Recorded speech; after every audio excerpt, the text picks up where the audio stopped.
same old story in a certain sense, wasn't it? Errors, too many errors, meaning not enough possession, and the second half they were bigger men.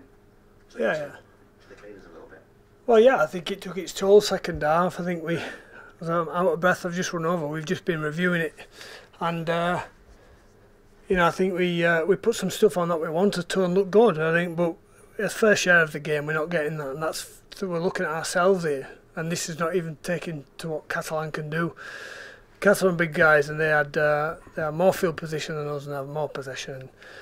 If technically you're not great, again bigger guys, then they can do some damage. And I think, with that makeup of our middles, I thought we did particularly well. Some young lads in there done really well. It does take its toll. I think the hot and humid conditions as well as the day takes its toll at the end of the game. In terms of some of those errors, I mean, some of them are a bit hard to account for, aren't they? Because there's just sort of individual lapses of concentration. I don't want to pick on anyone here, but Patrick Arvan, who's normally very solid, good under a high ball, had one of those games where he couldn't really do a lot right in the end. Yeah, again, I think that's been evident for the last little while, and that's the things we've got to cut out, because we're not giving ourselves a chance. And it was part of this occasion. It's been other players within that as well, are doing uncharacteristic things, but.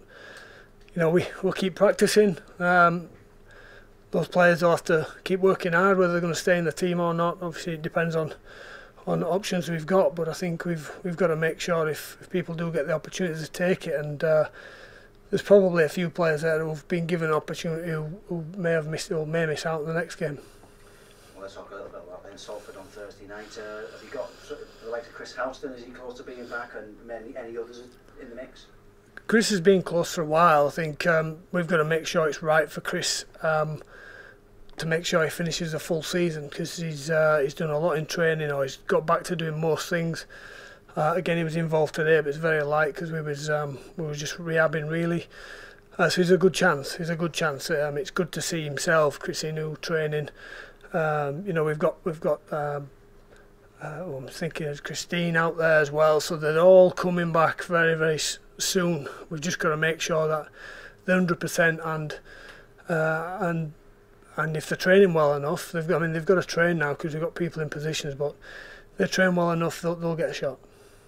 On Thursday you've got two teams going head to head who are both looking for a win that'll give them some confidence. You've been on a losing run, Salford haven't been going too well either, so in that sense it's all on, isn't it? It is, yeah, and there's no doubt that people will be looking at this as, do or die, but that's not the situation. That is not mathematically the situation, and while there'll be some emotion out there, we've got to make sure that we keep that emotion under control and get better at the little things which turn out to be big things, about individuals either keeping hold of the ball or executing the skill that they show out here every day, and try not to let the occasion or what other people believe of the occasion to affect their performance. What's the situation with the loan players that are going to be involved on, or potentially involved on Thursday? Can they play in this game, the two Widnes lads that have gone to Salford and Haraki? Yeah, I think the agreement is that they're now with Salford, and Haraki's our player, so while there'll be a little bit of whispering about what we do and what they do, I think it probably comes down to making sure that you just play well, and it's not really knowing about what the opposition. I think we know what Salford have done. They've done it all year, but we've got to be ready for anything to change, and make sure that unlike the weekend, we got done a short dropout. You've got to be. You can't have a moment off, and that's probably where we are at the moment. We're having a few seconds per set off, and it's hurting us. Can I just ask you a question slightly related to that, if you like? With the contract system the way it works now, and the qualifiers being this little separate competition at the end of the season, which Widnes may well be in, there's talk of Haraki having signed a contract for Hull KR, for example, next year. You get in a situation where players potentially playing against teams for whom they may have a contract for next year, or could be trying effectively to relegate a team that they've signed for. Does that strike you as odd? It just strikes me as odd, but how do you deal with that situation? Well, you're talking about players' integrity, and I'd never question the players' integrity. I think this has been going on ever since they brought this system in, that people hedge the bets. The system puts a lot of clubs in jeopardy because they can't get in front of the end of the year. They've got to think of this last little bit, but I wouldn't ever think that a player on a rugby league field can affect it that much, but if you did, you see it a mile off.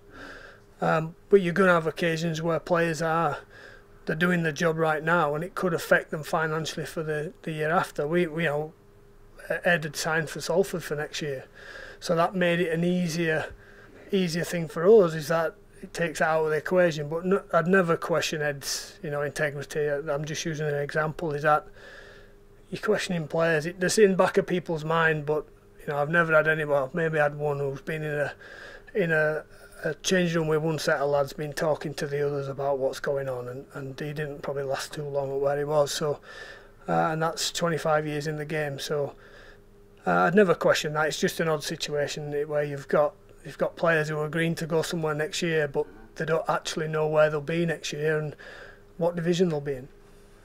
I won't ask. You just only review. Mood of the players, what's their reaction to the performance at the weekend and looking forward to Thursday? There's a couple of things in that they're working so hard, in that the numbers that they're doing is silly really, and that's through our own fault, as well as what the other mob are doing as well. So we know that we work really hard for each other. We're working at a level that could be the top end of the division, but you've got to have the quality, and we've not delivered that. So there's a little bit of frustration. You've got players who are second guessing themselves a little bit of, I don't know why I did that, and no one means to do it. They've just got to keep practicing and make sure that the technique holds up. So there's that element of, we're looking at a few things there we just need to be a bit more efficient at, that we're trying too hard in some areas. In other areas we're just low on. We're just at the moment not good enough. So when I've got a short turnaround, we'll pay a little bit of attention to that on Wednesday on our one session, but there's nothing like a game coming on Thursday that it's all about doing your job and doing it well. And the ones who get to play have been challenged with that we've got to be better on Thursday, because we're hurting each other, and that's the one thing that leaves you more frustrated, that they're really tight, they work really hard, they work too hard at times, and it's just about doing it the easy way.